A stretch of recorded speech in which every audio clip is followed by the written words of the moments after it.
Lucunya lagi memang ini tim analisnya Mikel Arteta bukan cuma menganalisis pertandingan, tapi dia juga kayaknya menganalisis komen netizen. Kan lihat nih Merino main di mana nih. Bener jadi striker guys. Awal-awal laga tuh Arsenal emang rada kesulitan ya nembus pertahanannya Leicester. Nwaneri berusaha jadi pahlawan gitu. Dia berusaha menjadi Bukayo Saka dengan mencoba shooting, mencoba crossing, mencoba ngambil corner bahkan.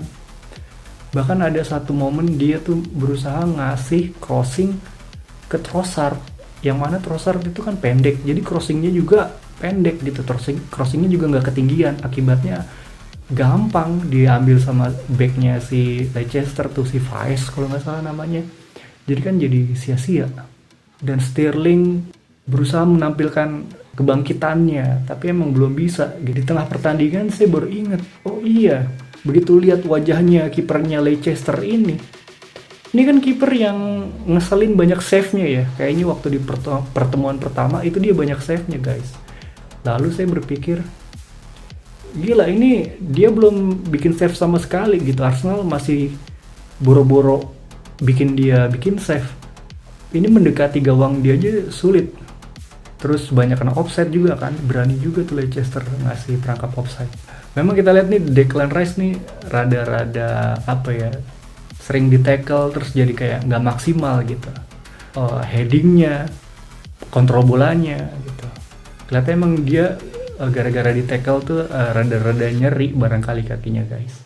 Sampai akhirnya Sterling diganti, yang masuk Merino. Wah itu udah mulai lucu tuh, kayak wah beneran nih Arteta dengerin netizen. Merino jadi striker. Saya lihat nih Merino main di mana nih. Bener jadi striker guys. Terus Trossard kembali ke kiri. Ternyata si Trossard ini memang lebih gacor ditaruh kiri. Terbukti kan dia dapat assist 1 gitu. Terus ini masuk gol pertama nih. Waktu gol pertamanya si Merino itu kan itu berasal dari crossingnya si Nwaneri. Nwaneri tuh sebelumnya pernah ngasih crossing yang serupa ke Declan Rice dan itu nggak masuk sama Declan Rice. Kena sih di heading sama Declan Rice, cuma kayak ada yang nutupin gitu backnya Leicester, jadi nggak masuk. Begitu kena Merino langsung gol mudah banget gitu. Merino ini kan emang direkrut untuk jadi DM, untuk pelapisnya Partey lah gitu, regenerasi ya. Partey mau out karena udah ketuaan, ini regenerasi pakai Merino. Tapi dia kan dulu direkrut itu dengan catatan DM yang paling banyak menang duel bola atas. Jadi wajar lah kalau bola-bola atas gitu emang makanannya dia gitu.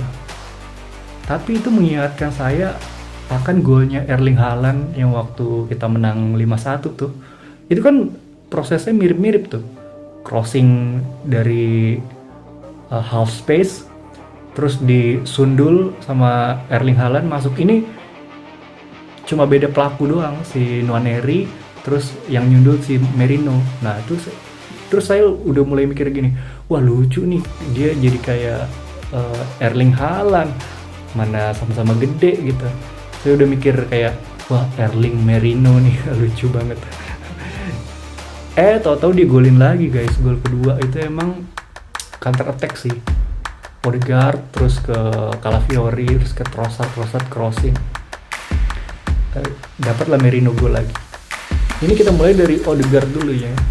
Kenapa ini counter attack bisa bagus? Karena ini di kakinya Odegaard. Kalau di kakinya Partey ini ditahan dulu guys. Karena Odegaard ini mindset attacking, dia nggak pakai tahan-tahan dulu terus pakai prinsip dominasi nyerang pelan-pelan. Enggak, kalau di kakinya Partey iya, atau DM lain gitu, Declan Rice gitu. Tapi kalau udah di kakinya Odegaard ini orientasinya maju ya, bola ke depan.